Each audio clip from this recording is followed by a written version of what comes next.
Well, hello YouTube, it's me, Fortmaster, and welcome back to another Tomska and Friends reaction. And this is, I endured 11 more movies adapted from memes. And yeah, again, I wasn't expecting this to come out. And I mean, actually thinking about it, this whole reaction is a bit more, full of surprises than I thought it would. Because this was a request, like many of my videos are. But it was actually requested by Eddie Bowell.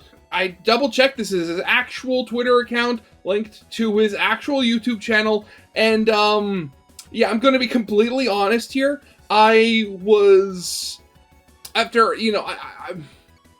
all the times that I've watched these videos, I was completely unaware that this Eddie and this Eddie were in fact the same person. So, yeah, small world, eh? Now, so yeah, besides all of that, I'm trying to remember the last, because it has been a little while since the last episode of this, meme movie tier list series that Tomska's doing. So I am, God, what was the last one? Was the last one? No, the ones with the Karens were before that. No, wait a second. Was the last one the ones with the Karens or the before that? So the last one, yeah, maybe that was the one with all the Karen movies, because I remember Tusk and stuff like that. Okay, never mind. I am very rusty in this. So from the thumbnail, I think this has to do with the Backrooms, and I mean, given that movie just came out, I guess that's pretty topical. But I assume that it's not going to be about the new Backrooms movie. I mean, given how big it's been for a while, I very much suspect that there have been at least one person that, tried to make a Backrooms movie on the cheap. I mean, even cheaper than the official one we've got. I mean, if the various Karen-themed movies were anything to go by. So yeah, I have no idea. Actually, I'm not going to spoil myself by looking at the chapters of the video. So let's actually get into this and just see what kind of lazy cash grab nonsense Tomska actually had to work his way through. So yeah, of course, as always, original videos linked in the description if you haven't seen it for some reason. Corner video will lead to my Let's Play of the day. And if you like this video or any other video that I make, I'd very much appreciate it if you gave the video a like and subscribe to my channel, because most of the people that watch my videos aren't subscribed, and I'd very much like that to change, because my next big goal is to hopefully hit 10,000 subscribers. And if you want to support me but don't feel confident about becoming a YouTube or Patreon member, feel free to use the Super Thanks option underneath all of my videos. But yeah, with all that out of the way, let's get this thing started then, shall we? This video is sponsored by Surfshark VPN. Hey you, my name is Thomas Tomska Ridgewell, and memes have ruined my life. Or at the very least, my relationship with cinema. Well over a year ago now, I decided I'd make a silly little video all about movies based on internet memes. I mean, how long could that take? How many could there even be? Like 5? 10? 15? 20? 30? 40? What have I gotten myself into? Yeah, it's one of those things, like, I mean, maybe it's because a lot of them are so bad, they never really reached, widespread acclaim or anything like that, and most of them are, like, so bad, they're not even, like, so bad it's good kind of territory. But honestly, like, it really does shock me the number of times people have thought, oh, hey, there's this meme that's pretty funny. I'm going to try to capitalize on it. Especially, I mean, granted, so many of these are based off of, like, old school memes when, the lifespan of a meme wasn't measured in days. So God forbid, somebody try to do that nowadays with modern memes. It's Tomska and Friends, Tomska and Friends, Tomska and Friends, Tomska and Friends. Ah, shit. Here we go again. Another batch of movies that exist solely because someone saw something on the internet and, riddled with hubris, said, yeah, I'll make a film out of that. A film that I am now obliged to watch, review, and rank. And you get the misfortune of learning about. Lucky us. I mean, the misfortune is kind of, balanced out by, just seeing, Tomska, because I like Tomska. So, I mean, I'm okay with that. If this is your first time joining me on this nightmarish journey, or you just need a refresher, so far I have covered Afro Ninja Destiny, the Charlie Charlie Challenge, Dear David, Dog Poop Girl, Badass, Fred the Movie, Grumpy Cat's Worst Christmas Ever, How the Hamsters Saved Winter, The Yummy Gummy Search for Santa, I Want to Be Ninja, Meme Lover, Karen, Amityville Karen, A Christmas Karen, Sneezing Baby Panda, Next Gen, Safety Not Guaranteed, Always Watching, Slender Man, Dream Man, This Man, Dream Scenario, Train Man, Tusk, When I Get Home My Wife Always Pretends to Be Dead, Zola, and Jadun. And yes, I am broken inside. I completely forgot about the Jadun movie. Oh my god. So, what exactly is a meme? I mean, I should know. I've been responsible for a few. Without me, you wouldn't have this. I like trains. Favorite. This. Oh boy, what flavor? Pot. Or perhaps most importantly, this. I just simultaneously whipped and nay-nayed! The simplest definition. Oh god, you know, there's so many more on top of that. Like, quite literally, just literally this morning, I came across a clip. Actually, you know what? I won't even talk about it. I'll just put it in the video here. Everybody has to do the flop. Everybody do the flop. Yeah, and literally, I discovered that 2 hours ago. Definition of an internet meme is something people share online, typically with humorous intent. Anything can be a meme, an image, a video, a sound, a character, a phrase, a piece of text, or perhaps even just an idea that can be repeated, reworked, and recontextualized. Oh, Nothing God. in and of itself is a meme, but it's what people do with it, how they share it, that makes it become a meme. And you know, again, I've heard it so many times over the years, but the fact that the word meme was a thing before the internet was a thing still really messes with my head. Like, memes, at least in my mind, are so like intrinsically connected with internet and internet culture that the fact that it existed as a concept before then is just so weird. Lastly, as a general rule, I'm not covering YouTuber movies, documentaries about memes, viral news stories, or shorts that got adapted into movies, or movies that once again simply resulted in a lot of memes. But today we are going to broaden both our horizons and our definition of a meme with copypastas, creepypastas, more foreign language films, and steamed hams? Yes. Did somebody... What? Let's do this. In the back room. In 2003, as a furniture shop in Oshkosh, Wisconsin was being renovated into a hobby town, someone snapped a photograph of an empty room at the back of the building. A back room, if you will.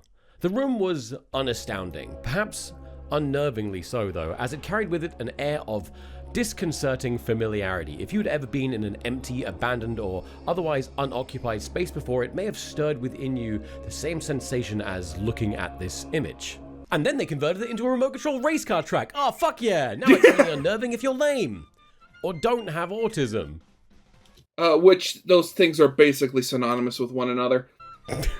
But on May 12th of 2019, a user on 4chan posted that photo of the backroom as an example of images that just feel off. And pretty soon, someone replied to that thread, adding in a little bit of lore. If you're not careful and you no-clip out of reality in the wrong areas, you'll end up in the backrooms. God save you if you hear something wandering around nearby, because it sure as hell has heard you. God, you know, again, I've said it a couple of times in other things, but it's the fact that, like, especially now with, like, the Backrooms movie having come out and being, like, just an absolute, just being, like, a cinematic success in, like, almost every, like, on every level. And it's the fact that this person right here, who posted this little blurb on 4chan, like, 19... 20, 21, 22, 23, 24, 25, 26. 7 years ago. The fact that they posted this online and are technically the originator of the Backrooms, and yet they never will, and will probably never, in the entire history of time, ever receive a single lick of money or anything for this. Like, it honestly is a little sad. But that's what you get for posting stuff anonymously, I guess. And thus, the backrooms were born, becoming the go-to example of liminal spaces, as more and more lore got added on top, including extra floors and hidden creatures, turning it into a deadly labyrinth. Honestly, the origin of the backrooms is very similar to Slenderman, in how it just started as people mucking around in the thread, and then they added more and more lore until it just became a whole new thing. Then, in November of 2021, a 16-year-old Kane Parsons wanted to create a scene in this environment, and so, using Blender, made this test footage, and then 2 months later would release the first episode of his series, The Backrooms. Inspired by found footage horror movies much like Marble Hornets before it, and that initial 4chan thread, a cameraman no-clips through the floor and winds up in the backrooms. He gets chased by a squiggly monster man, and they run around for a bit. I'm not selling it very well, but the response was phenomenal, inspiring 22 official episodes, a bunch of unofficial contributions, shit like this. Oh, maybe we can escape through here. And a feature-length movie with Kane Parsons at the helm. Now, the movie's not officially out yet, but I managed to pull a few strings, call in a few favors, and get an early copy just for this What the Fuck is Amityville Backrooms?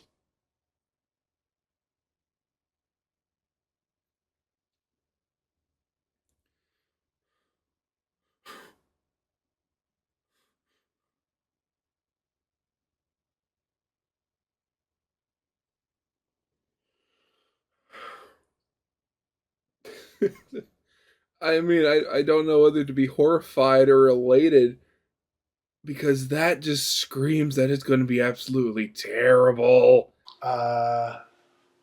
What is going on? In 2023, Evan Jacobs, director of such classics as Death Toilet 4, Brown Snakes on a Plane, hosted a humble Indiegogo campaign for $1,000 to fund his new project, Amityville Backrooms. Wait, was this the same guy that did the Amityville Karen movie? I might be sensing a theme here. Yes, we are back in the Amityverse, and yes, that is what they call it. I'm sorry. Amityville Death Toilet, Amityvillenado, Amityville Bigfoot.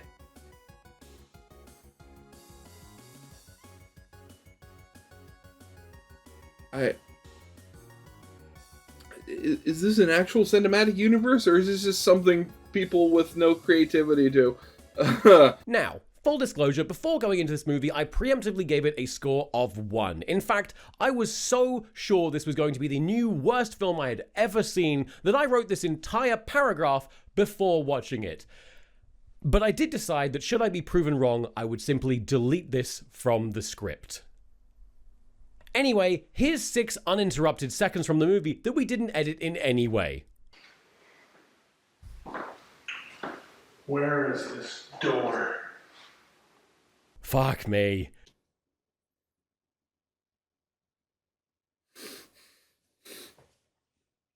This was made in 2020.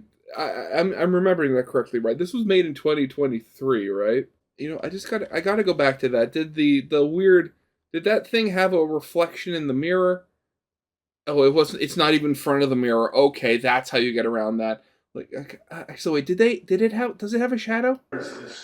It did. Okay, it did have a bit of a shadow. But come on, dude. You couldn't have even found a place with yellow painted walls. This looks like it was filmed in your house.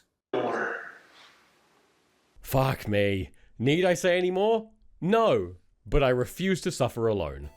Actually, another thing I should say, the budget for this was $1,000, and he made, if I remember from the funding page, just over $3,000. I really have to wonder, if you discount the money he got over his initial funding goal, did this movie make a profit in the slightest? Picking up where Amityville Karen left off, we are once again treated to Indiegogo backers playing news reporters yapping about disappearances in Amityville. This one is in the woods for some reason, and then we get 2 minutes of shots of our titular backrooms. Now, I'm not going to explain to you exactly what makes something a liminal space, but it's not this. This is just some dude's house. These are not backrooms, these are just rooms. The only thing scary in this house is the decor, except for this, which is, that's kind of fucking awesome. I want that in my house. So, It's time for the movie to actually begin, and where most movies will write a script, have actors perform that script, and then choose the best takes of that performance to create a story, this movie does absolutely none of those things. So is this one of those films where it's just like the entire thing was just made with the first shots and everything? Seemingly every single line was improvised, and then every single take of that improvisation was just dragged and dropped into the timeline for us to enjoy in full. Ah, lucky us. I know I'm not getting out of here. I know I'm never getting out of here. I know I'm never getting out of here. I know that I'm never getting out of here. We meet our protagonist Keith, a sleazy real estate agent looking to offload an overpriced house on an unwitting buyer for so many minutes, and then the movie just pauses to say this. What would you do to make a sale? What would you do for money? Just know, you are doing it.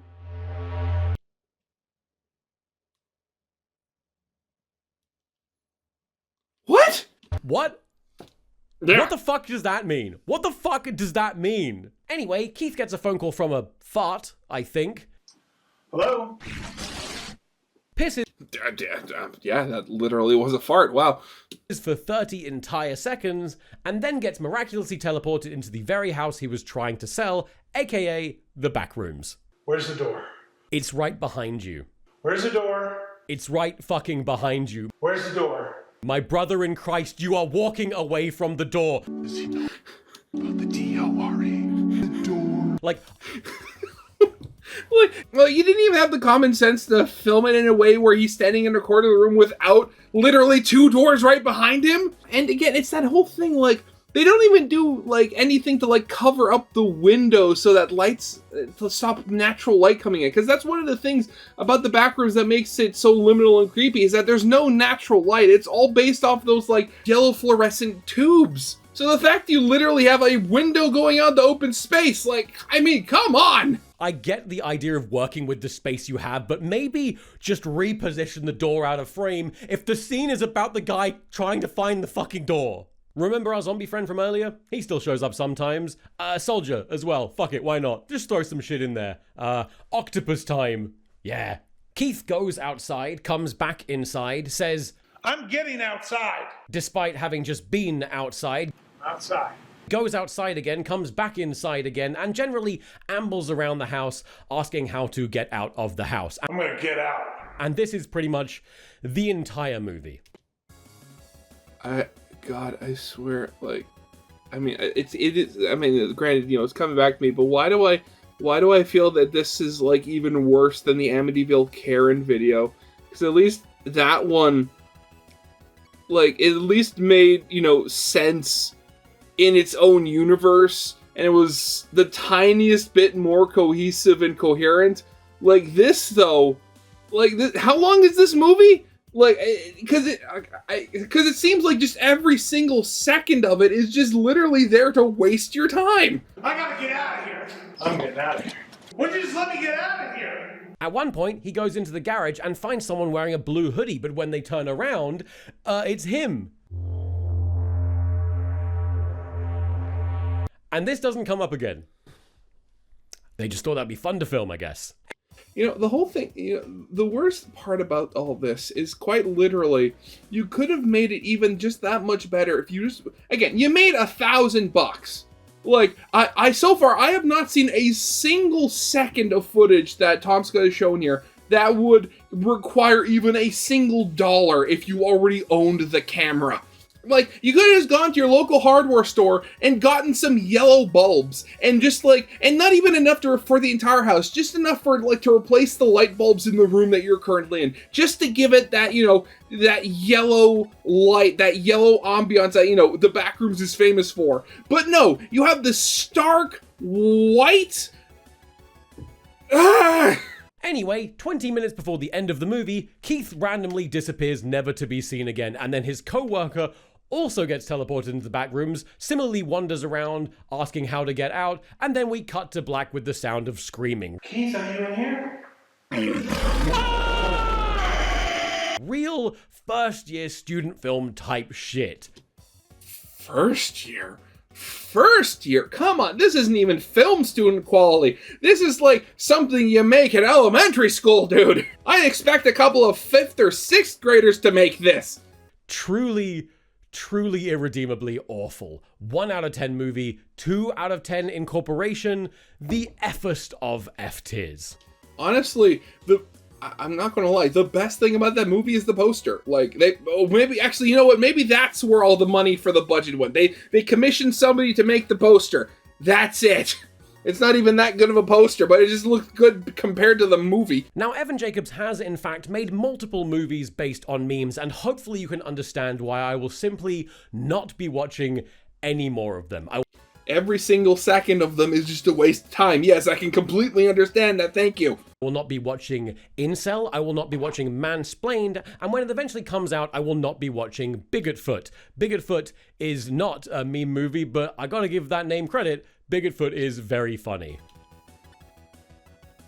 Again, I was totally right. He spends the entire movie budget on just commissioning the movie poster, doesn't he? Like, those posters were far too good for the movies that he's making. Hello, my name is Evan Jacobs, and I've been making films since 1995. Maybe act like it then. I'm sorry, that's mean. You're just having fun. It's a bad movie, though. And now, a word from our... Was he having fun? I don't think so. It didn't look like anybody in that was having fun. Our sponsor. Face it, dude, we're lost. These rooms just go on and on and on. Yeah, what are they? My ex-wife? This is why she left me. I finally got a Wi-Fi signal. Oh, thank God. Quick, call for help. I'm on it. Let me just... What are you doing? Just turning on Surfshark VPN. Why? To protect my data from hackers and malware. Why would you care about that right now? Never hurts to be careful, dude. I don't know this network. Us getting out of here is slightly more important than your cybersecurity. Easy for you to say. I take a lot of nudes on this thing. Oh, fine, just hurry up.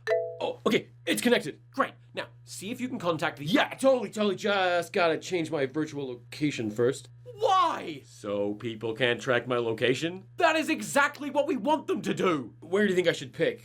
Canada? France? It doesn't matter. All right, fine. We'll do the Netherlands. Well, maybe not the Netherlands. Black Pete. Yeah. God, you know, I remember, you know, again, it's one of those things, like, how long, like, why does Surfshark like Tomska so much? I remember the whole debacle where, you know, Tomska was making progressively edgier and weirder ads just to get fired from Surfshark. And again, it's the whole thing. Like, what do you do? Spain it is. I do love conquitos. Oh shit! What? I forgot to turn on the inbuilt antivirus. Not the time. I look at a lot of pornography, okay? I can't take any chances. We are going to die! Hey, I didn't click the link in the description, which is surfshark.com/TomskaFriends, and use code TomskaFriends for an extra 4 months on my Surfshark subscription for nothing. I am taking full advantage of this service. Fine. I'll check our location. Wait a minute. This isn't the back rooms. This is Revolution Raceway! Whoa! Get your fucking butt there to Revolution Raceway. We got remote control cars and shit. Hell yeah! Okay, that was just weird. What was the first Gen Alpha meme? Some say it's Skibbity Toilet, Italian Brain Rot, 6-7, but I'd argue that for the generation born after 2010, the first meme that turned their iPad-addicted heads was slime. And yes, I'm counting slime as a meme under the internet trend subcategory, much like planking or eating Tide Pods. Again, it's my video, and I can do what I want. So there. Now, slime has been a childhood staple since Nickelodeon in the 80s and 90s, but in 2014, young girls in Thailand started making their own slime and posting videos about it to Instagram. By 2016, Thai slime, don't worry, the name didn't stick, had become a huge trend, even spawning dedicated slime channels. Look at this Dutch child making slime. I don't know what she's talking about. It's probably to do with Black Pete. Sorry, Netherlands, I'm not letting it go. What are you doing? Slime is a... Honestly, again, I remember those. God, and they were so weird and annoying. Yeah, it's the whole thing. It's like, I mean, even now you kind of still come across it sometimes where, like, you'll feel like see like a Reddit or a Tumblr story where they have something playing in the background. Even once in a while, I'll come across one where it's like somebody like taking slime and has like foam cubes or something mixed in it, and they're like crushing it or something. Like, I mean, granted, I remember making slime in elementary school, but it was like the slime made out of like glue and stuff like that.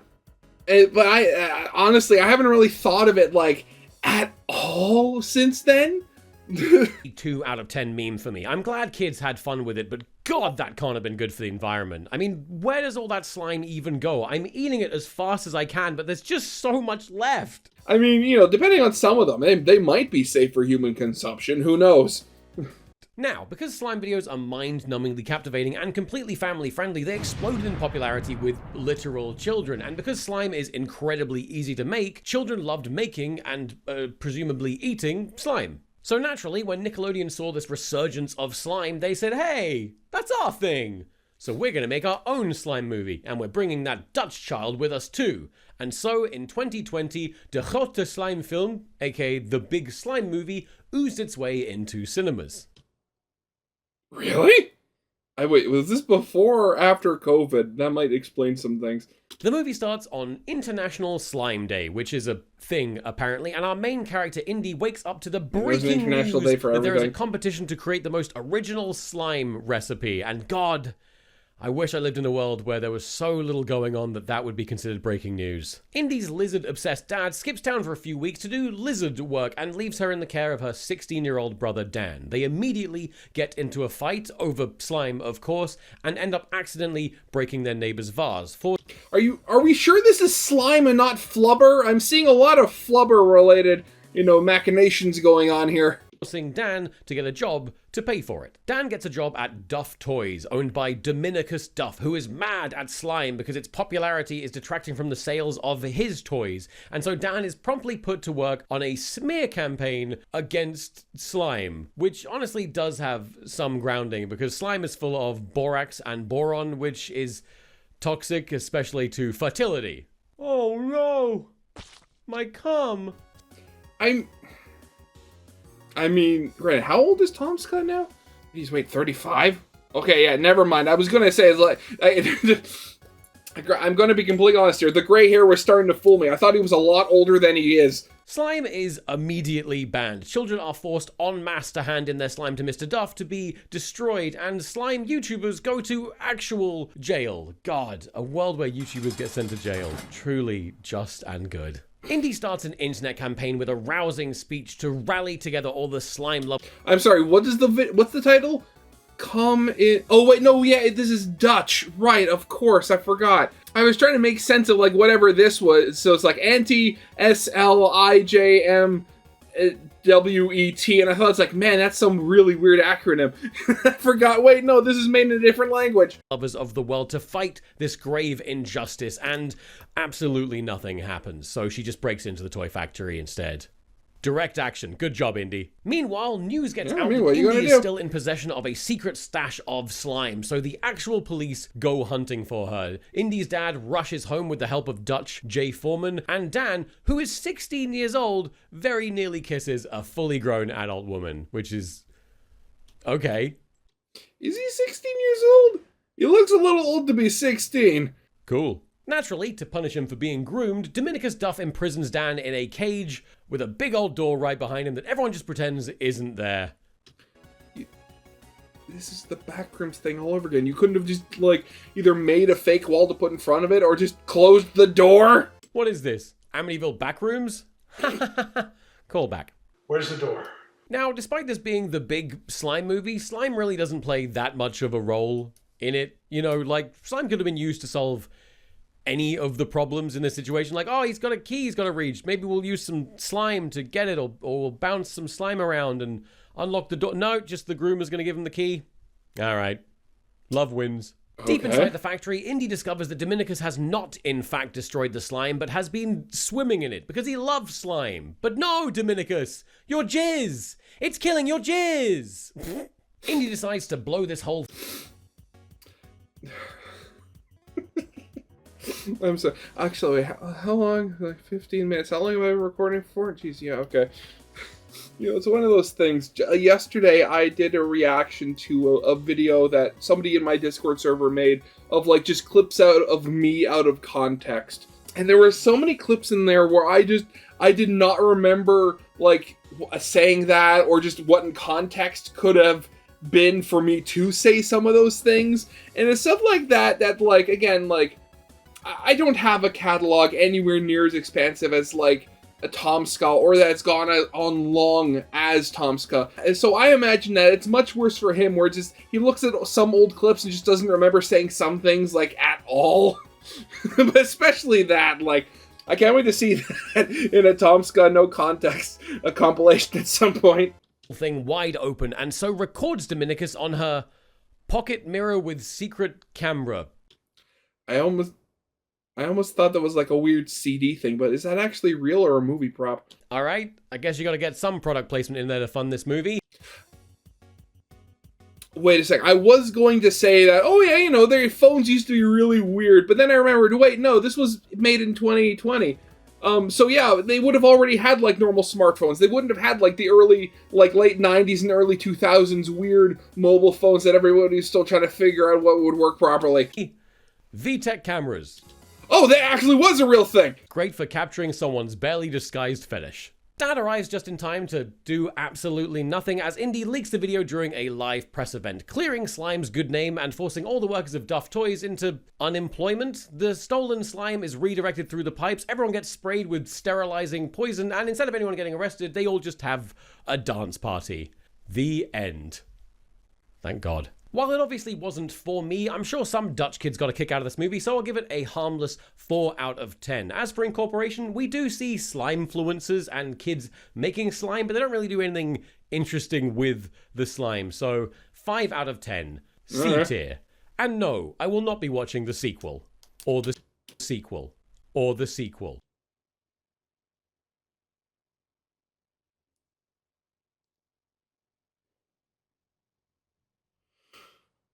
Now, if there's another sequel, or the musical,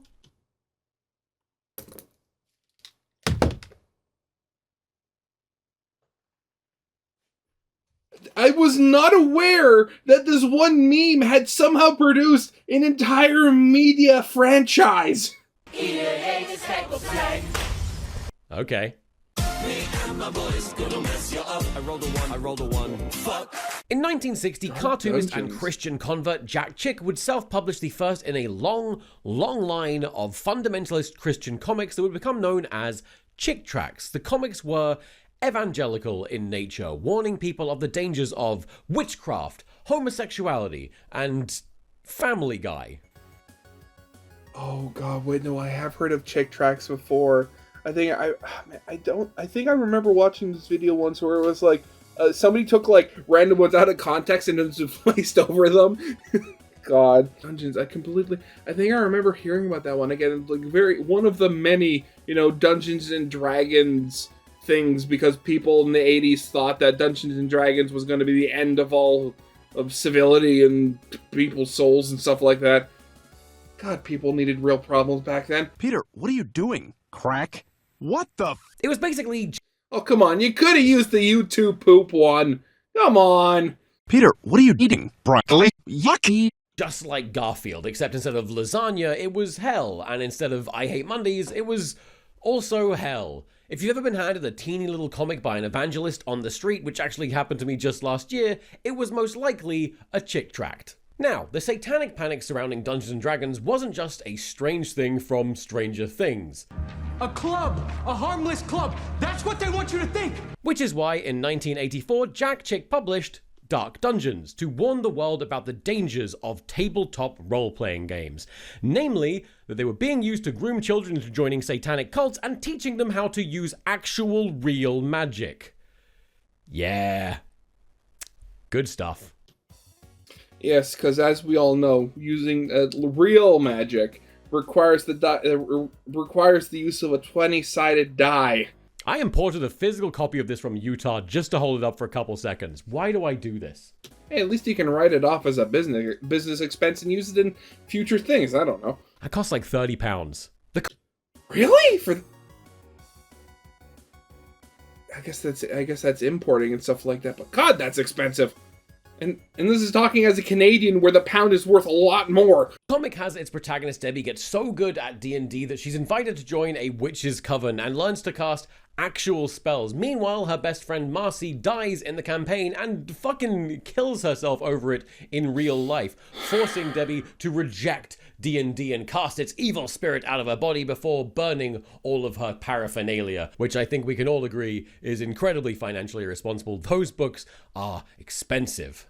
Now, given that we're currently in 1984, you're probably wondering how this all ties into memes. Well, naturally, chick tracts have been subject to mockery and parody online. You've most likely seen a panel out of context in your travels, or you've seen someone spoofing his style. Perhaps you've seen the most people rejected his message panel, or even this panel replaced with the words of a drill tweet.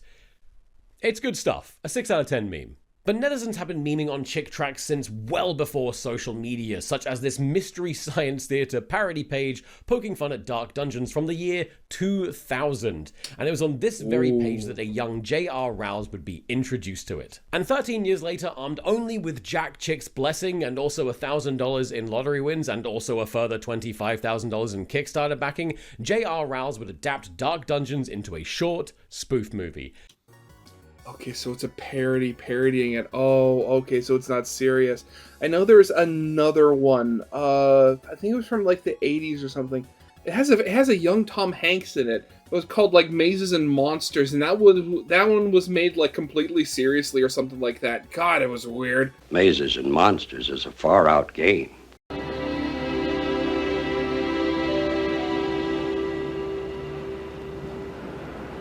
JJ, what am I doing here?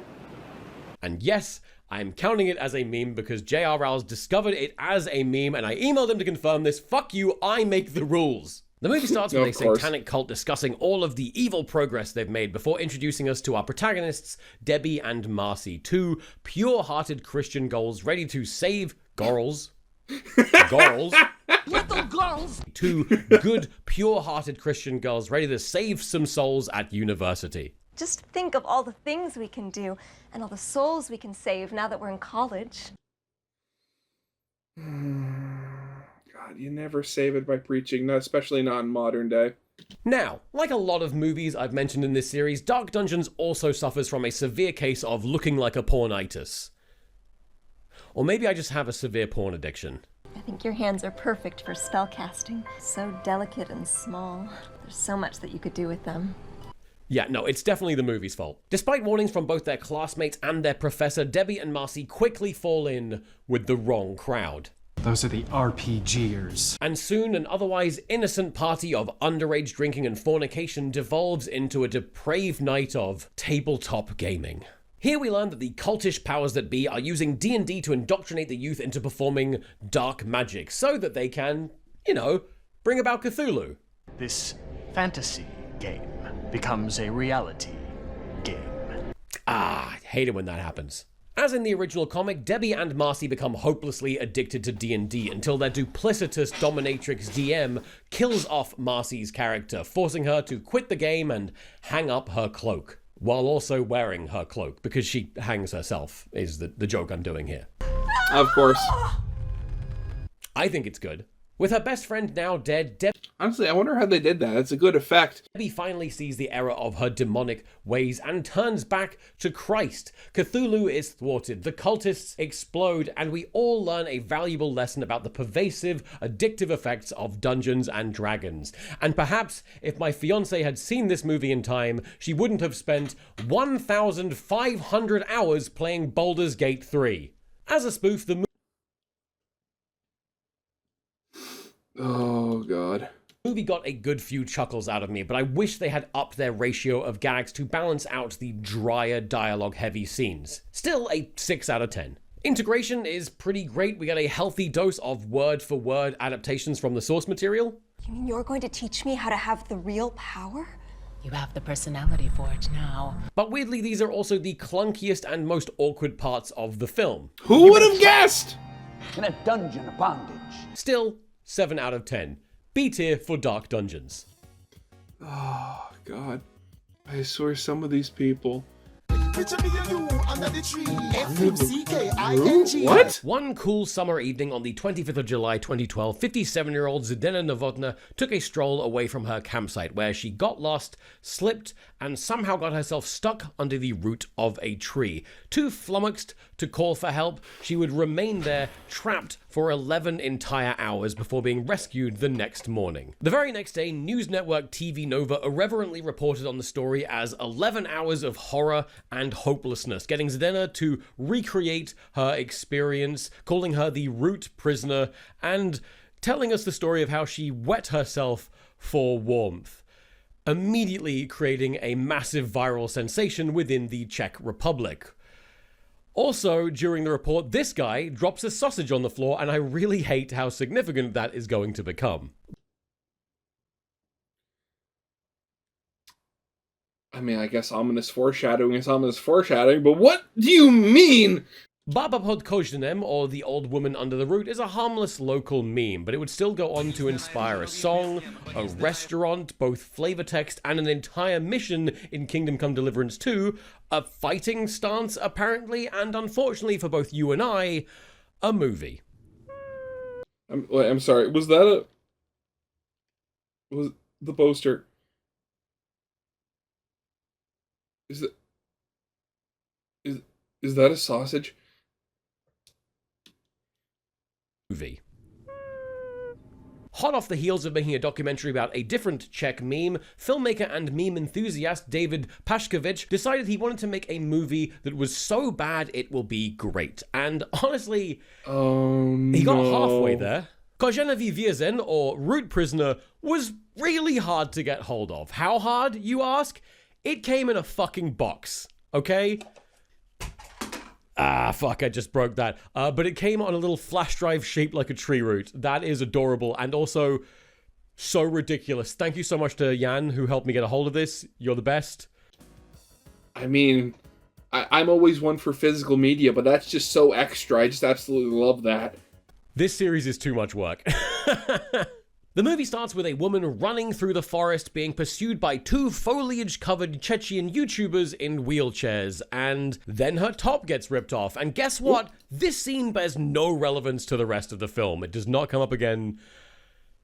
And honestly, it's neither uphill nor downhill from here. This is the baseline. A news reporter named David, just like in the source material, learns of Zdena and his team rushes to get the scoop, all apart from the sound guy who dies immediately when they...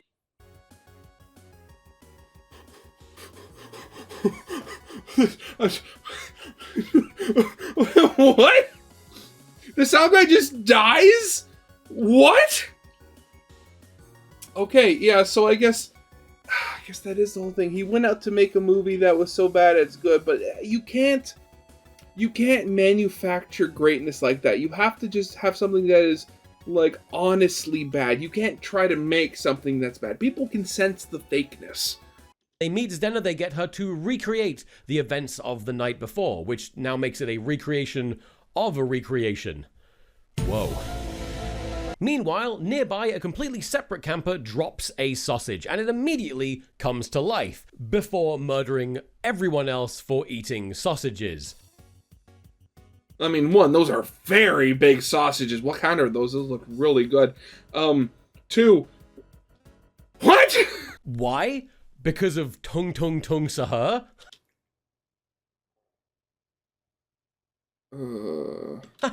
No, because that guy dropped the sausage in the news report.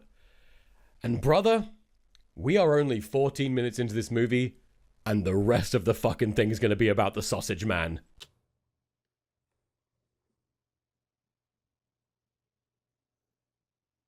I mean, again, these are me movies. I don't know what I was expecting, but not that. But before that, how could I forget to mention that a tree root anally penetrates a couple of campers doing a frankly terrible job of taking a shit in the woods. Seriously, my guy, that is all going in your underwear. And it's here that we also learn that the root that Zdena was trapped under has impregnated her. What is this, Evil Dead? And then we get some generative AI slop all about how a race of ancient tree people are waiting for the birth of a chosen one to help them reclaim the earth and blah blah blah. You lost me at the fucking AI.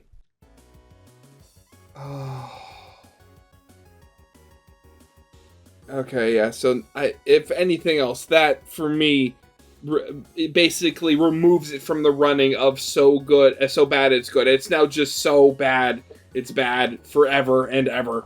Anyway, the sausage man learns that his purpose in life is to save Zdena and the human race from the tree people, but he is... I'm sorry, what? How? He's immediately arrested for all of those murders he did, which is fair. For some reason, the general public immediately rally behind him, and he's released from prison before rallying them all into a race war. And I'm not sure if it's the uncomfortably familiar tiki torches or this guy that I believe is wearing a Make Society Great Again cap, but it definitely adds a loaded undertone to the whole fighting back against an invasive race that's impregnating our women thing. I don't know, just doesn't taste great. You know what does taste great, though? This tree's cock, apparently.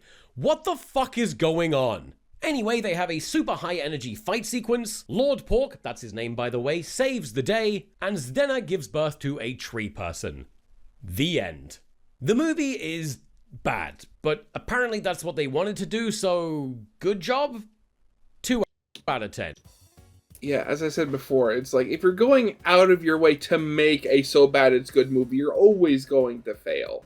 Because it's the fakeness. Like, you look at actual so bad it's good movies, like, one of the great classic ones, The Room by Tommy Wiseau. That was made with 100% sincerity. He wanted to make a great movie, but he just failed. And that's why it's so bad it's good. It got a couple of good chuckles out of me, though. That was nice. And I'm aware that I'm working against a language and cultural barrier, but the nicest thing I have to say about this movie is that it looks like they had a lot of fun making it. Yay? It's made with a lot of love for the source material and other Czech memes, such as this guy, whoever he is, but Zdena plays a relatively minor part in the movie, so I'll give it a 6 out of 10 for incorporation. D tier.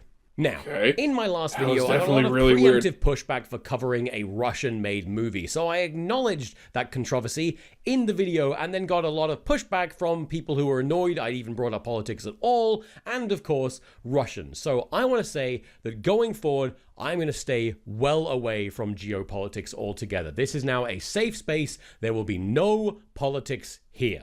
Kids in the basement, kids in the basement. What was Pizzagate even about? I don't remember. Fuck. Well, never mind. Shortly before October 24th, 2011, Christopher Poole, 4chan's founder, would meet with convicted paedophile Jeffrey Epstein to talk about... who knows? But seemingly the very same day, he would launch the incredibly influential and disruptive Politically Incorrect board, aka POL. The same poll that would go on to be credited with the rise of the alt-right, QAnon, and a lot of the general socio-political mess we find ourselves in today. Coincidence? No. Because it's a conspiracy, baby! If you've seen an edgy, racist, or generally right-leaning meme in the past decade, there's a not insignificant chance that it originated on POL, and that remains true for this segment's meme, Pizzagate, a conspiracy that was largely regarded as a meme until it wasn't. And then it was again. What? And now it isn't again? It's a confusing time. The basic... Yeah, it's basically been all time for the last, 6, 7 years? Oh God, I just realized what I said. Gist is this. In 2016, American presidential candidate Hillary Clinton's campaign chair, John Podesta's emails got leaked, and it was decided on POL that within those emails, any mention of cheese was actually a code word for sex with children, and any mention of pasta was actually a code word for sex with children, and any mention of pizza was actually a code word for sex with children, and unfortunately for John Podesta, he really liked ordering lunch. Naturally, Comet Ping Pong Pizzeria in Washington, D.C. was designated the operational epicenter for this posse of pizza pedos, with an alleged basement full of child sex slaves, despite never being directly mentioned in Podesta's emails and not having a basement. But, you know, details schmeetails. And on December 4th, 2016, an armed Edgar Madison Welch would drive 350 miles to liberate the child sex slaves that he believed to be held captive there. But unfortunately, or I guess fortunately, there were no sex slaves to be found, and he was promptly arrested, bringing this chapter of Pizzagate to a close. Now, would you consider Pizzagate a meme? Well, I would argue so. Obviously, that's why I'm including it in this video, because while there were people taking it deeply seriously, such as Edgar, many more, I would argue a majority, were engaging with it ironically as a meme. If you'd heard of it before this video, was it as a sincere conspiracy theory, or was it as a bit of a joke? Honestly, I don't get or really remember any of the whole gates. Like, I mean, I don't think I ever really heard of Pizzagate, and like the only other gate thing that I can really think of was like Gamergate, which I don't even remember or what that was even about. That said, if you want to get really conspiratorial, it could be argued that Pizzagate was created as a meme specifically to muddy the waters around the very real child sex trafficking rings. But hey, that's just I'm not doing that. No. That's not appropriate. We are talking about child abuse. This video was supposed to be fun. All of this is to say that in 2020, the whole thing would prompt a movie, of course titled Duncan. But nobody wanted to see a movie called Duncan, so the director promptly renamed it to The Pizzagate Massacre.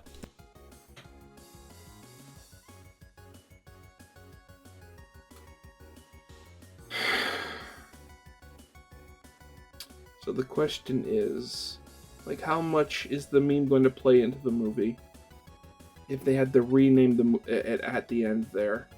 Or is it going to be like one of those things where they just slapped a coat of paint on it and they just claimed it was, like, irrelevant? The Pizzagate Massacre starts by introducing us to an InfoWars-style host, warning that children are being sex trafficked out of Toots Pizza by lizard people, and someone needs to do something about it, all while new hire intern Karen watches on, soaking it all up as a true believer. Oh, Karen God. seeks out Duncan, a conspiracy-brained, gun-loving, libertarian militia member who she believes will help her in investigating the pizzeria. How are they gonna sodomize kids if they're lizards? Duncan figures it's likely not real, but reluctantly joins Karen and hits the road, at which point we learn that he just might be a white supremacist. What's the, Problem? Arriving at Toots Pizza, things immediately go sideways as another member of Duncan's militia shows up. Oh my God, really? Toots, and they have like the eye as their okay, and they tried being subtle there. But I mean, I gotta give them credit. You look at this, and this movie it looks like it actually had money put up behind it. Like, wow. Instigates a shootout and kidnaps Karen. Having just murdered a bunch of innocent people, an injured Duncan seeks out help. At which point we learn that he also used to be a Nazi. You know how it is. While driving back to rescue Karen, Duncan records a video explaining his motivations in a nod to the very real Pizzagate shooter. Then he kills the militia and rescues Karen before confronting the Alex Jones stand-in from the start. Here we learn that Duncan has been a repeat victim of radicalization, falling for easy lies told by bad actors looking to give him the answers to why the world is so rightly fucked up. And he just wants to hold them accountable. But before he can do any of that, they shoot him in the head, and Karen promptly joins the grift machine herself. Hooray! We love a happy ending. Oh, God. Like, legitimately, that's just depressing. Like, I mean, like, rightly, you point fun at some of these people that, like, fall into these groups. But at the end of the day, I mean, like, they do it for a reason, and whether it's answers or just the fact, somebody, again, a character in this movie was literally depicting somebody who was repeatedly, had fallen into these groups, and at this point seemingly like deeply regretted it and just wanted those people brought to justice, and he was killed for it. Oh God, that's horrible. You know what? I enjoyed the Pizzagate Massacre a lot more than I thought I would. I was threatened by this man over here with his goddamn sign, all right? And that's cardboard. That's not paper. Okay? It had more to say than I expected, especially given that it had been marketed like another one of those intentionally bad B-movies that we've seen far too many of in this series. So as a movie, it gets a 7 out of 10 from me. As for Incorporation, though, it's getting a 4 out of 10 because while it did talk about a lot of the institutions and systems that went into making something like Pizzagate happen, it didn't really explore Pizzagate itself all that much. C tier. Hey, I wonder what happened to the actual Pizzagate guy. Ah, fuck. And life imitates art, eh? I just want to catch my fish, drive my truck. In 2012, Polish blogger Malcolm XD posted a story about his father who hates the world almost as much as he loves to fish. He spoke of fishing rods lying around the house, impaling his foot on hooks, and joining fishing forums anonymously just to troll his dad. This story, and specifically its opening line of "My old man is a fishing fanatic," would become arguably the most popular copypasta in Poland, being quoted, referenced, or posted in full all over the internet, or as they call it over there, "Nieces pornografia." After frantically leaving God, again, I think I've said it before in the previous videos of this, but it really is fascinating. Like, as an English speaker, you kind of think, oh yeah, your corner of the internet is literally the entire internet. But then you realize, watching stuff like this, like, no, yeah, other corners of the internet, other countries, other languages, they have entire histories in meme culture that you just never hear about because you never think to look. Comments on every single upload of the fishing fanatic copypasta they could find, filmmaker Mikhail Tilka finally managed to get in touch with Malcolm XD and get their permission to adapt it into a short film. And so, with the help of a fundraising campaign, they made Fanatic. The film begins with our protagonist Jakub in group therapy recounting the events that led to his involuntary commitment, namely his father's unhealthy obsession with fishing. Jakub's life is miserable. His home is filled with fishing paraphernalia. His family do nothing but eat fish every day, and his father flips out over the smallest of things, all of them being fish-related. Deeply resentful, Jakub gets a kick out of introducing his father to fishing forums so he can join anonymously and then troll the shit out of him to work him up even further. At one point, his dad and his fishing buddies club together to buy their own fishing boat, but he immediately becomes so paranoid that he steals the boat back and attempts to drag it into their house. The resulting fallout from this is what leads Jakub to posting the original story online, and this is where we diverge from the source material, as Jakub proceeds to neck a shitload of drugs, hallucinate fish people, and get admitted into a psychiatric hospital. So what happens in real life then? What happened to the real life Malcolm XD? The film ends with Jakub's dad visiting him in hospital and excitedly telling his son all about this funny post he found online about this fishing-obsessed father and the child who hates him, at which point he realizes, ah shit, is this fucking play about us? And there's a hint that just maybe he'll try and change his ways. While short and a little depressing, Fanatic is a well-made, solid movie, so it gets a 7 out of 10 from me. As for Incorporation, it very faithfully works in the source material and even builds upon it, so it does pretty much the best you could hope for. I'll give it an 8 out of 10. Ultimately, 8 for Fanatic. Oh, wonderful. Now, as a general rule, I'm not covering sequels, but Fanatic does actually have a feature-length follow-up called Wuliek Foliasz, which is about your conspiracy theory-brained, Facebook-pilled, tinfoil hat-wearing uncle. Now, is that a meme? Maybe. Look, I don't think I'm ever going to be free of this series, so I'll probably get to it at some point. Honestly, something like that, like just, Facebook-obsessed conspiracy theorists, like that, while that definitely is a meme, I would say it's far too general. Like, so far, all the memes in here have been like targeted specifically at or made around, a very specific singular meme. Like something like that that's so generic. Like yes, it is a joke online, but it would be just as equal. But it's like equal, if not more, of a joke in real life as well. So. Oh god, here we go. Now, say you're having a particularly spirited chat with one of your boys. What are the odds that at some point during Gee, that face looks familiar. Wait a minute. that conversation, one of you says the fateful words, "Dude, this could totally be a podcast." Well, unfortunately for men throughout most of history, podcasts didn't exist, which is why in 1981, Wallace Shawn and Andre Gregory were forced to adapt their boring conversation into a movie. You might know My Dinner with Andre as a dialogue-driven comedy drama bottle movie about two estranged friends sharing a philosophical conversation over dinner, or like me, you might know it as that one episode of Community you didn't really get. Like, I get that it's a parody, but it's still a little dense, right? Like, sorry, Dan Harmon, but do you really expect me to see one of the driest movies of all time just to appreciate the bit? I get that Abed is a movie guy, but give me a break here, dude. Anyway, 15 years later...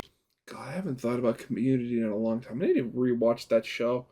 In 1996, we got The Simpsons episode 22 Short Films About Springfield, featuring 19 short films about Springfield, namely the characters within the show The Simpsons, including one short about Principal Skinner inviting Super Nintendo Chalmers round for dinner. Riffing on the classic sitcom trope of the boss coming over for dinner only for everything to go awry, Principal Skinner's planned meal gets burned, forcing him to serve takeaway burgers, which he calls steamed hams. It's weird.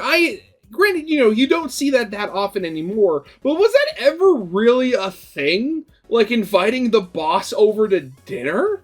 Like, if they were a friend or something, then I could imagine it. But inviting your boss over to your house for dinner, like, I could honestly never imagine doing that. Like, that is so weird. And there's the whole thing of, separating, work from home and stuff like that. But that's like, no. Steamed hams. Yes. Now, Simpsons memes have existed for as long as the internet has had the capacity to host them, but parodies specifically of the steamed hams sequence began really trickling in at the start of 2010, with them really picking up steam during the Simpsons shitposting boom of 2016. What started off as essentially a variant of YouTube poops evolved into full-blown music videos, video game parodies, and explorations of different art styles, mediums, and even movie genres. Mash it? No. A degree of one-upmanship combined with the opportunity to show off one's skills led to each edit of steamed hams becoming more and more elaborate, experimental, and even surreal. While shitposts are typically defined as being low-effort content, these shitposts were anything but.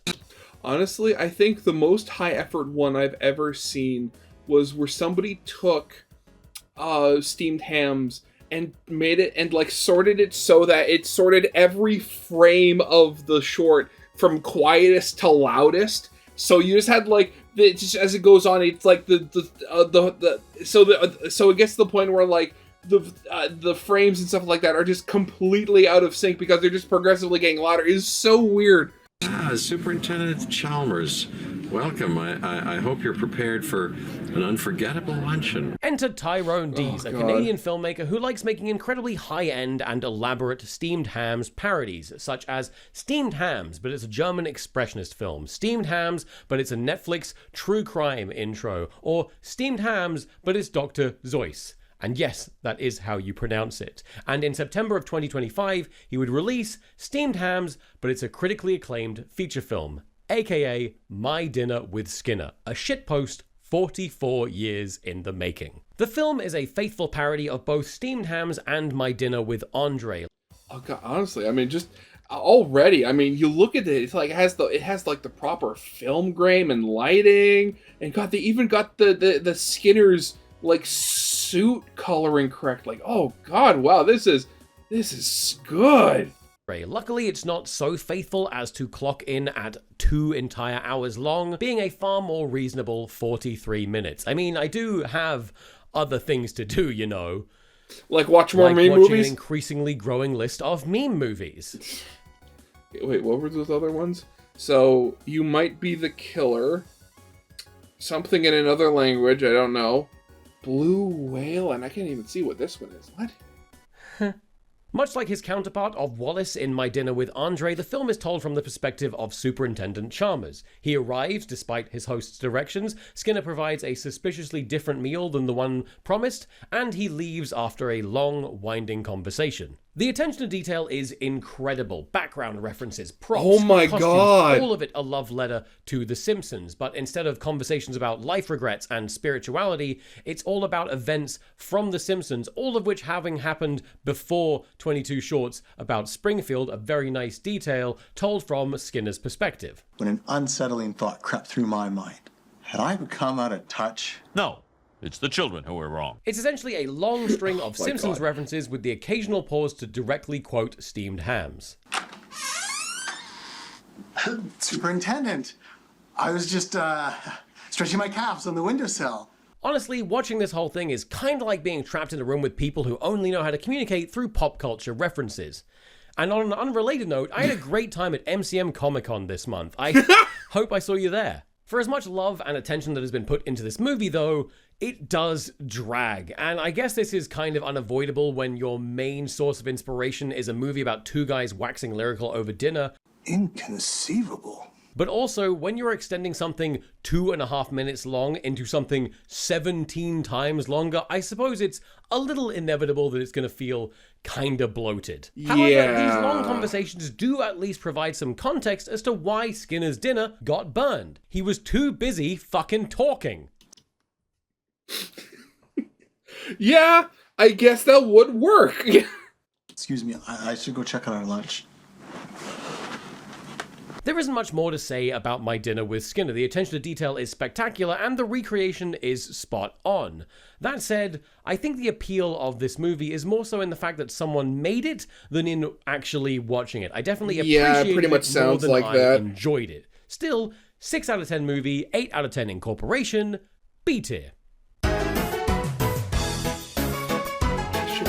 Station? Late one evening on January 8th, 2004, a user on Japan's 2chan message board wrote that something strange was happening on her train ride home from work. The train, which usually stopped every few minutes, hadn't stopped in over 20 now, and everyone else on board had mysteriously fallen asleep. Finally, the train pulled into Kisaragi Station, a station which was unfamiliar to Hasumi and all the other users on 2chan, who were quick to point out that no such station seems to even exist. Regardless, Hasumi disembarked, stepping into the frigid night. There she found the station empty. No staff, no taxis, nothing but the distant sound of a beating drum. Scared and confused, Hasumi began to walk back along the tracks, hoping to find her way home. By 2 a.m., Hasumi would report that an old one-legged man had startled her, warning her not to walk along the tracks, right before disappearing in front of her eyes. You know, again, I have like next to no context for what, 2chan is. I only have the vaguest recollection of what 4chan is. But like everything I've seen, like just seemingly 2chan just has such a different culture to 4chan. It's honestly amazing. Panicked, she fled further along the tracks and into a deep, dark tunnel, swallowing whatever signal she had left. Finally, emerging out the other side, Hasumi would find a kind stranger who offered to drive her to a nearby station. She apologized for worrying everyone and finally logged off for the night. However, only an hour later, she'd returned to tell that instead of driving her to a station, her good Samaritan had instead silently driven her deep into the mountains. As 4 a.m. drew close, Hasumi warned that the driver had now begun cryptically muttering to himself, that she was planning on fleeing as soon as she could, and that her phone was very nearly dead. I forget, when was this posted? I could have sworn it said 2004. How good are you at typing? And that morning, as the sun finally rose on Japan, the thread fell silent and Hasumi was never heard from again. Boo! I shaved. Also, I have my morning voice right now because it's 6 a.m. It is so hot in the UK. I am filming this before the sun comes out. It's too warm. Yeah, I can understand that. We're kind of lucky that it rained last night. But all that's really done is, while it is a little cooler now, everything's just super humid. Please send help.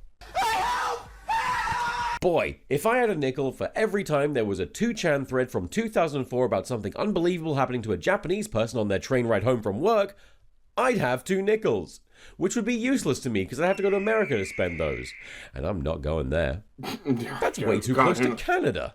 The story of Kisaragi Station would spread like wildfire through the internet, and to this day, people still tell tales of visiting the station themselves and successfully escaping as if it's a video game and they've figured out how to get the good ending. In 2020, Zeus, probably not how you say it, made a song about the 2chan thread. And because of course it was, that song was eventually adapted into a manga. A manga adapted from a song, adapted from a 2chan thread. Naturally, Kisaragi Station even broke containment into the real world, with January 8th this year being Kisaragi Station Day. Hell, the train line even sells merchandise of it. A fun little memento of that one time a definitely real woman definitely really went missing. So God, I am. It's one of those things. I know the whole meme is, thing versus thing Japan, but like, God, they have such better rail transit over there. With all this in mind, it should come as no surprise to you that in 2022, Kisaragi Station would finally be adapted into a feature-length movie. The film begins by telling the audience about the original thread, framing it as a sort of based on a true story kind of thing, where a true story. And then we meet Haruna, a college student on her way to interview Sumiko, our stand-in for Hasumi, all about her disappearance on January 8th, 2004. Sumiko then recounts the events of that fateful night, getting on the train, riding through a strange tunnel, arriving at Kisaragi Station, and for the next 30 minutes or so we get a near one-for-one recreation of the thread, just for some reason in a nauseating first-person perspective.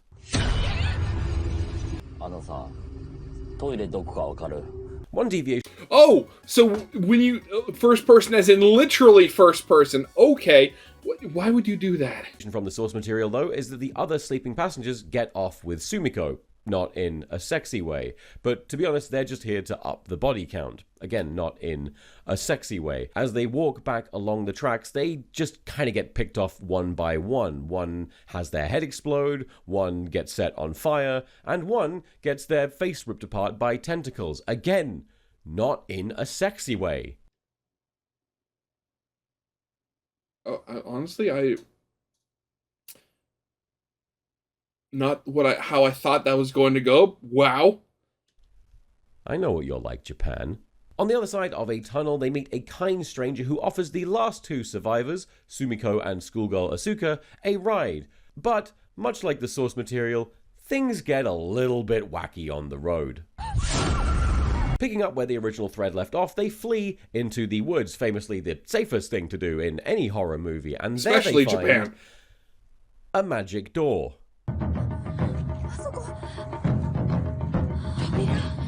Yeah.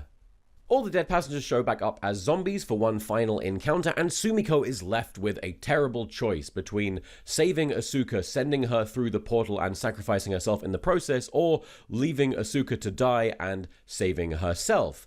Sumiko bravely chooses the former, sends Asuka through the portal, but, oops, it's a portal that makes you explode, and Asuka explodes, and Sumiko wakes up, returned to the real world as the only survivor.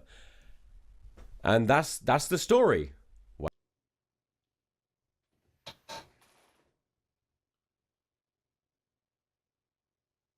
God, the Japanese are weird. Wow. What a journey. What do you mean we're only halfway through the movie? What? The other half of this movie is that student Haruna's turn. She retraces Sumiko's exact steps and finds herself at Kisaragi Station with the same group of survivors from before. Whoa! It's like a time loop pocket dimension kind of thing. How fun. However, using Sumiko's prior knowledge, she expertly navigates the situation and manages to get everyone through safely. Well, that is until they all die in other ways, of course. Finally, Haruna winds up being faced with the exact same dilemma as Sumiko. Send Asuka through the portal, knowing that she will die, or go through yourself, knowing you'll die, and save Asuka. And Haruna sends Asuka through the portal, again despite knowing it's going to blow her up. But then it doesn't, and Asuka escapes just in time for Sumiko to meet her in the real world, leaving Haruna forever trapped in the spooky dimension. Are you following along? It's really straightforward stuff. Sorry, I zoned out there. Can you repeat that? You see, Sumiko knew that Haruna was going to retrace her steps and get back to Kisaragi Station, where she would find waiting for her the time loop situation. So she lied about how to escape Kisaragi Station, knowing that when Haruna was faced with the exact same dilemma, she would selfishly choose to send Asuka first, knowing that that would mean that Asuka actually got to escape and that she could find her in the exact same spot and time as when she escaped, leaving Haruna trapped there instead. How did she know any of that? Fuck off. That's how. God, don't ask stupid questions. As you can tell, I found this movie to be a bit of a headache, both narratively and aesthetically, so it gets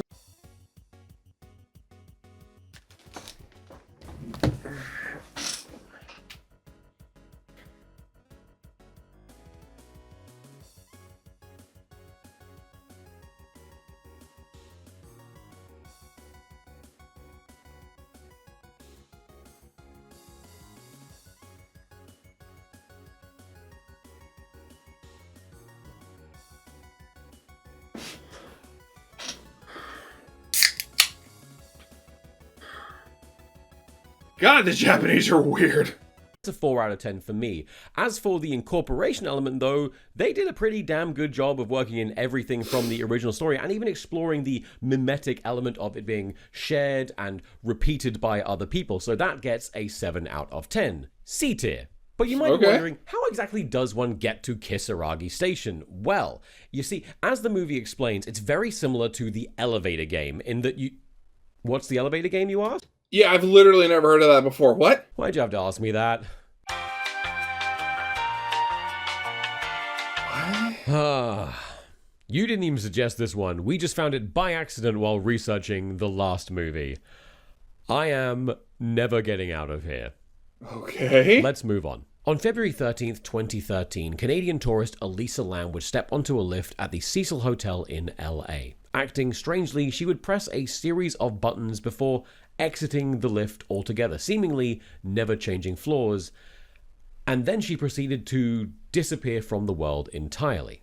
At least, that was until 6 days later, when her body was found floating in a water tank atop the hotel. What? I've literally never heard of that before. What? The mystery surrounding Elisa's erratic behavior and eventual death would spawn a lot of online theories, including one that she was playing the elevator game. Much like the Charlie Charlie Challenge, the elevator game was a spooky, scary trend that spread online, gaining significant popularity in South Korea in 2010, although the earliest I could trace it back to was this Japanese 2chan thread from 2008 titled How to Get to Another World. Of course, it's always 2chan. Why? Although that also seems to be a repost, so who can really say from where it originates? The rules to the game, however, are as follows. Get on a lift, and then starting from the first floor, take yourself to floor 4, 2, 6, 2, 10, and then 5. And on I mean, how could she be playing it, though? She never got off the floor. the 5th floor, a spooky ghost girl will join you on the lift, but do not look at her and do not talk to her.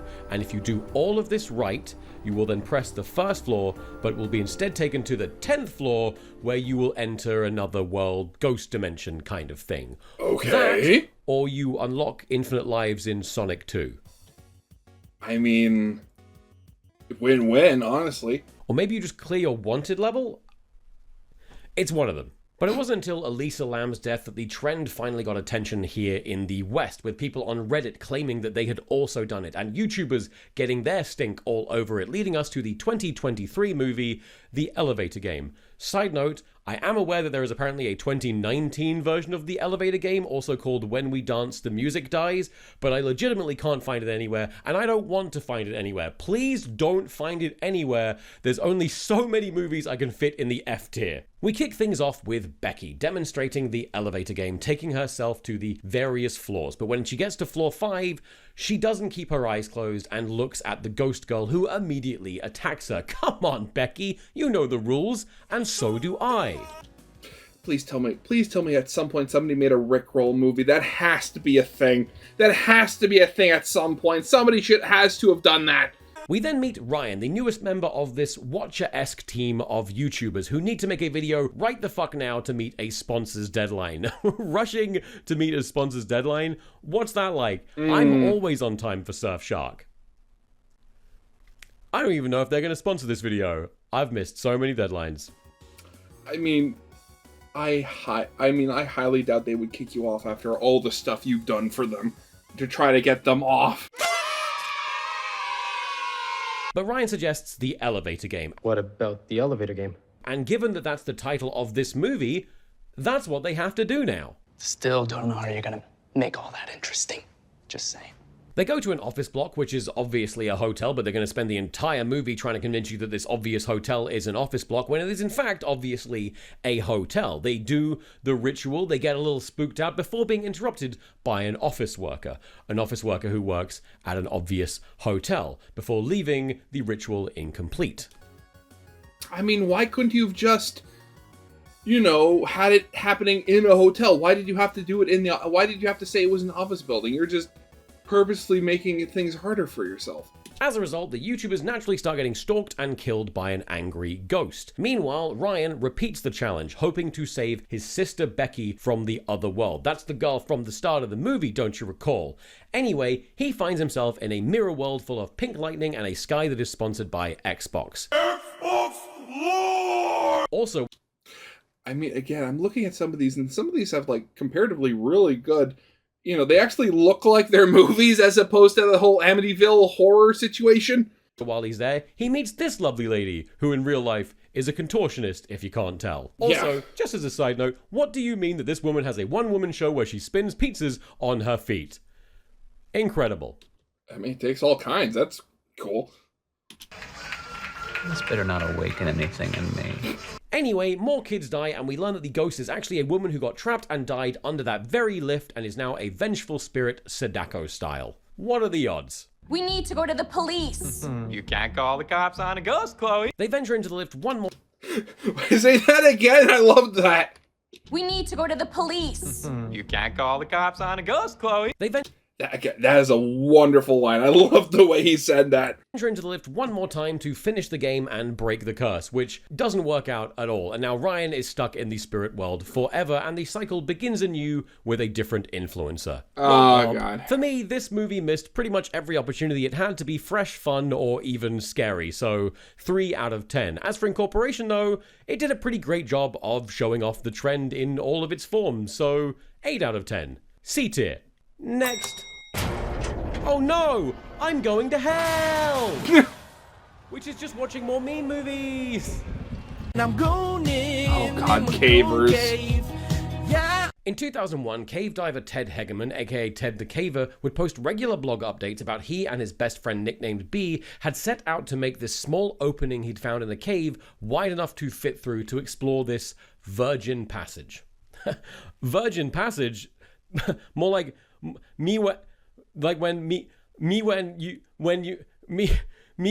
I got nothing. I think I know this one. I think I did a reaction to a video going over the story. Isn't there, like, at the end of the passage there's some sort of, like, weird door or monster or something like that? As they embarked upon the tedious task of steadily boring the hole wider and wider, strange things naturally began to happen. Scraping sounds, gusts of wind, and other worldly screams. But instead of taking these obvious bad omens as a sign that they should stop, they just kept on drilling. What are these guys? Characters in a mediocre horror movie? Yes! That's foreshadowing, baby! Eventually, they enlisted the help of a skinnier friend named Joe, who squeezed through the hole, but promptly clawed his way back out looking terrified, before running away with no explanation. Did this stop Ted from going back into the hole?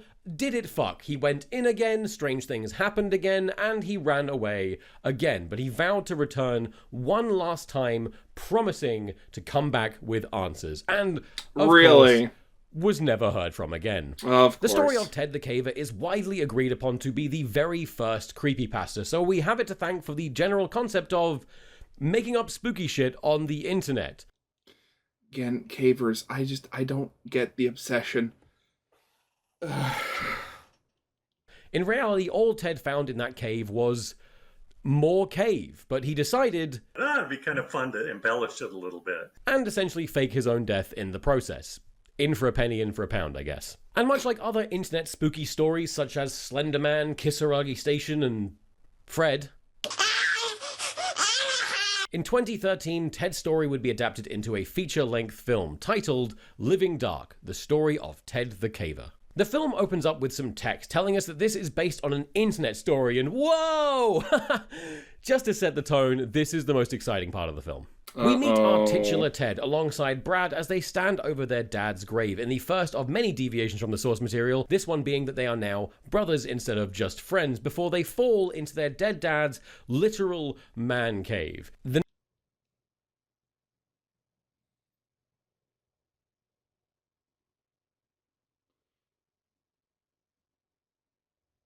Okay. Next deviation from the source material is that Ted the Caver is not a caver. Not yet, at least. They find that small hole and immediately, inexplicably begin banging away at it, as if they're trying to speedrun a cave-in. No helmets, no equipment, no idea what they're doing, just raw dogging that hole. What do we know anyway? Right? We don't know anything. This film is to cave diving what 50 Shades of Grey was to BDSM. Either I make it all the way or I get stuck trying.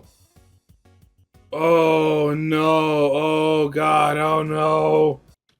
Their obsession pays off though, as they make the hole just wide enough for Ted and his famous Ted hat to crawl through. And what does he find waiting for him on the other side? More cave. Wow. Just like the source material. They bring along their friend Joe, who is good at caving, but bad at having a British accent. If you'll excuse me, I have a date with a lovely hole. He encounters something in the hole, promptly runs away, and then Kurt Cobains himself. Hey dude, this dude is dead. Then Ted has his own is he now? Spooky cave encounter, runs away, and writes the very blog post that this movie is based on before promising to seal up the hole and never go in it again. Nothing on earth to get me to go back in that cave. Now, one of the most appealing and unnerving aspects of the source material is that we never really find out what happens. It denies us any closure. What was in that cave? What became of Ted? It ends not with a bang, but with a whisper. So this adaptation says, fuck that woke shit, let's end with a bang! Their special needs uncle, by the way, they have a special needs uncle, yearns for the mind, so he dives into the caves himself. The Speluncio brothers now know they have to venture in one more time to rescue him, where they are attacked by shadow monsters. But don't worry, they'll be fine as long as their torches don't run out of batteries, because the shadow monsters hate the light. The light. Their uncle gets... Don't tell me there was a porno based on this movie. Why? Why would you show me this? Gets yoinked, and so Ted sends Brad away so he can heroically dive into the deepest, darkest part of the cave, light a stick of dynamite, and blow himself and the shadow monsters up. Like I said, it really does end with a bang. Brad leaves the cave alone, and in the final minutes of the movie finds the birthday present left behind by his uncle, featuring the drawing of him and Ted, once ripped up, now taped back together in a lovely, emotional close. What the fuck is this drawing? I mean, that's not a drawing. That's like you took a picture and put it through one of those photo filters that makes everything look like it's just lines. Where did it come from? It's never established anywhere else in the film. No one knows what it means. It's good stuff. The film is a mess, and not even the fun kind. 3 out of 10. The incorporation is mid at best, working in a lot of the key details, but failing to grasp the core appeal of the source material. 5 out of 10. D tier. A mediocre film with no lasting cultural impact or legacy. Or is it? Wait, what do you mean? I'd like to throw a little theory into the mix here. Ted the Caver was actually filmed in 2008 and was shown exclusively at film festivals for 5 years before finally being sold to a distributor in 2013. The very same year that the short film Lights Out would be released onto YouTube by filmmaker David Sandberg. And I'm just saying... In the back.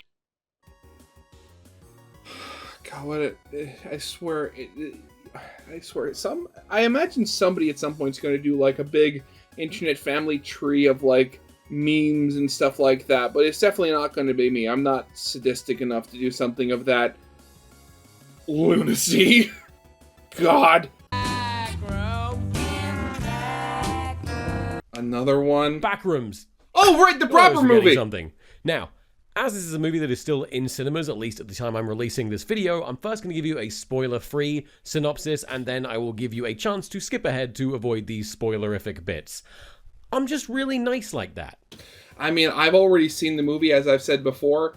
And again, I liked it. Definitely was weird, but it definitely did fit. The movie starts essentially with an installment of Kane's established series, with a found-footage first-person perspective sequence of a scientist lost in the unnervingly familiar backrooms that we all know and fear.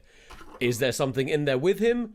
Who can possibly say? This is the spoiler-free part of the synopsis. Shelving the found footage shtick for a bit, we meet Clark, a divorced furniture store owner who is about to, you guessed it, no-clip into the fluorescent yellow labyrinth that is the backrooms. And can I just say, I love how faithfully this sticks to the source material, down to the fact that it is the backrooms of a furniture store from the 90s.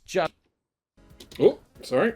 But yeah, that is definitely... God, I never even connected the dots on that. That is... I love that. Mwah. While investigating the source of his astronomically high electricity bill, Clark finds himself in the backrooms, and we learn that it is the 29th of June, 1990, which is the same day I was busy taking this photograph. And given that the movie seemingly started a couple days before this event, I think it's not unfeasible to say that this movie starts on the day I was born. And that's not related to anything, I just think it's kind of neat. No, you're wrong. It is literally all your fault. Clark finds a cardboard cutout of a caveman, first seen in this 2024 installment of The Backrooms from Kane. It's also playing the 55 greetings from Earth from the Voyager spacecraft. Did the scientists put it there, or was it the Backrooms themselves? Who can say? Probably the scientists, though. Yeah. Clark, who is a big fucking loser who can't get over his ex-wife, tells his therapist Mary all about the backrooms, and naturally, she doesn't believe him, so he vows to return with proof and enlists the help of his employees, Bobby and Kat, to venture into the backrooms with him and their camera. Armed with roughly 5150 reasons to be concerned about Clark's mental state, Mary heads to his store and soon finds herself in the backrooms as well. And things get to a state that I can only really describe as fucko bonko, which is a cinema term. And that's the end of the spoiler-free part of this synopsis, so if you're planning on seeing this movie, which I would recommend, you should probably skip ahead to the timecode on the screen now. Already have. You done it? Oh, thank God they're gone. I fucking hate that guy. While spelunking in the backrooms, cameraman Bobby is immediately yoinked and killed by an unseen creature, presumably because they were camera shy. Clark and Kat get separated, and while running around trying to find their way through the backrooms, he finds other areas, or levels, if you will, such as a swimming pool area and a Christmas zone before the previously mentioned creature closes in on him. Honestly, it is one of those things, and say what you will about them, but Film Theory's latest theory on it, and where they talk about the backrooms, and the idea that, you know, part of the reason why the backrooms are just so sprawling and confusing is because they're basically, like, cataloging and remembering, like, every second of every moment of, like, every place on Earth. So that's why you have so many places that look the same and just kind of melted together, and before this suddenly changing to other weird random places. It's a few days later when Mary finds herself in the Backrooms, and after stumbling upon Clark's "the cake is a lie"-esque scrawlings on the wall, a less than sane Clark kidnaps her and introduces her to his new family, which includes edible NPCs, Kat's severed head, and a giant pirate. Look. In Kane's universe, the backrooms seem to be a naturally occurring supernatural space that feeds off of and builds itself based on people's memories and traumas, with the rooms, furnishings, and even still-life creatures inside being echoes or poorly remembered copies of real-world objects and people. It's all very Silent Hill, with Clark's instability and constant rumination seemingly playing a not insignificant role in the twisted, nonsensical formation of the backrooms, including the genuinely harrowing, bastardized version of himself in the form of a giant pirate mascot. Again, the still lives, as they're called. God, yeah. I love Captain Clark. I mean, again, the fact that he's actually played by a real person is just awesome. He's not CGI. Well, ahoy there, mateys! In short, he's fucking nuts, and I do kind of wish we'd seen a little bit more of his descent into madness, but hey-ho. Anyway, Pirate Clark eats regular Clark, Mary narrowly escapes, but is then captured by those familiar hazmat suit-wearing, backrooms-exploring scientists that we know from the series. What becomes of Mary? We don't get to find out, but the movie ends with a still-life version of her trapped as an echo forever in the backrooms. Not as a pirate, though. I liked it. Thankfully. 7 out of 10 movie. Effectively eerie and visually unique. As for incorporation, I don't think there's anyone more qualified than Kane to bring the backrooms to life, incorporating elements from his own story and treating the backrooms as their own separate character. 9 out of 10. A tier. Now, I've said this before, and I've thoroughly eaten those words every single time, but I truly believe this time that I'm very nearly done with this series. I currently have just 10 more movies that meet my criteria to watch, review, and reveal to you. So I'm going to ask you for very hopefully the last time to make me aware of any other movies you know that exist as the direct result of an internet meme. Let's finish this. Thank you so much for watching. Obviously, I am joking about hating doing this series. I actually really do enjoy discovering, researching, and sharing these movies with you. Watching the movies themselves, though, yeah, that can be tough. Yeah. Either way. It's like, again, like, I'm a big fan of watching reviews of bad movies. I've talked about it before, like, again, like, I remember back in the day, I used to love... Again, it was like basically it was a religious experience, like, I mean, not religious, but like, it was a weekly thing where I'd always, me and my little brother would watch the newest, Nostalgia Critic whenever it came out. And we'd always just love watching, like, just hearing about these old sucky movies. I would imagine we wouldn't have had as much fun if we were, watching the movies themselves. I'm very proud of what we have achieved, doesn't seem like the right word. Done? I mean, I guess achieved also does work, because, I mean, at least in my case, like, if I was to start looking up, like, if one day I had, like, a brain blast or, like, something questioning, like, I wonder how many movies there are based off of memes, I wouldn't have known where to start looking, and I definitely don't think I would have ever found any of the stuff from, like, other countries, especially, like, Japan or stuff like that. So just, like, cataloging all of these and putting them into one place where it's easily found and accessible... Honestly, yeah, I think that is a bit of an achievement. I can speak English. Survived? Endured. Yeah, I'm proud of what we have endured. Thank you again for watching. I'll see you next time. Tomska out.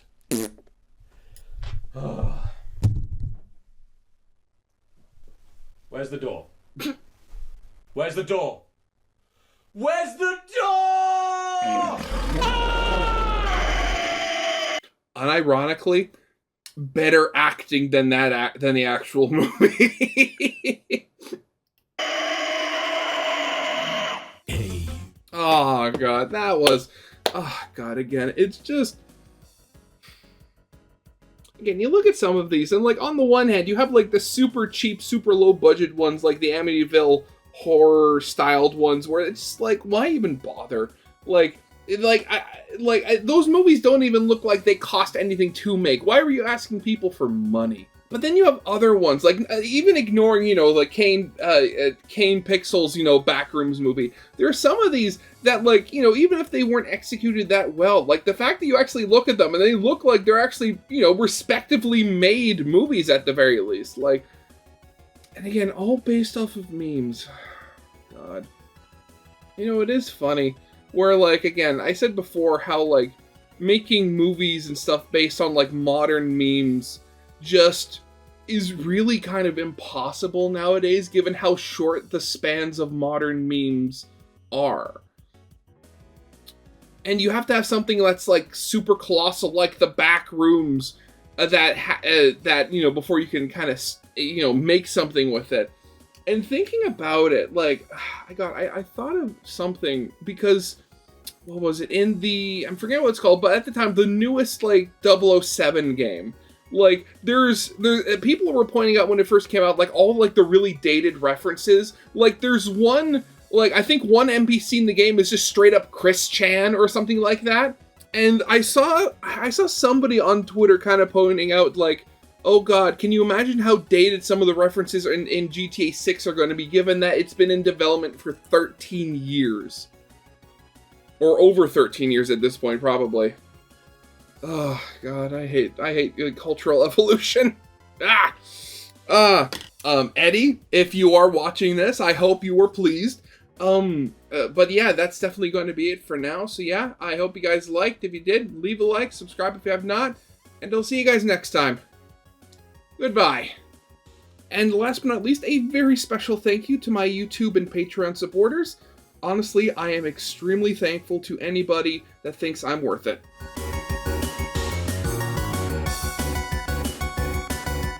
Everybody has to do the flop. Everybody do the flop. Everybody do the flop. Everybody do the flop. Do the flop.